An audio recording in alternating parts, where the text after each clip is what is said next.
मित्रांनो, देशातील सर्वसामान्य जनतेसाठी एक दिलासादायक बातमी आहे, ती म्हणजे मोदी सरकारने पेट्रोल आणि डिझेलच्या दरात कपात करण्याचा मोठा निर्णय घेतला आहे. अभी मजा आएगा ना भिड़ो. लोकसभा निवडणुकीपूर्वी सरकारनं हा मोठा निर्णय घेतला आहे. पेट्रोल आणि डिझेलच्या दरात प्रत्येकी 2 रुपयांची घसरण झाली आहे. आज दिनांक 15 मार्च 2024 रोजी सकाळी 6 वाजतापासून हे नवीन दर लागू होणार आहेत.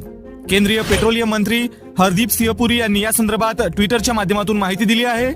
दरम्यान केंद्र सरकारनं पूर्ण देशभरात आजपासून पेट्रोल आणि डिझेलच्या दरात 2 रुपयांची कपात केली आहे आणि सकाळी 6 वाजल्यापासून देशभरात पेट्रोल पंपावर हा नवीन दर लागू झालेला असेल.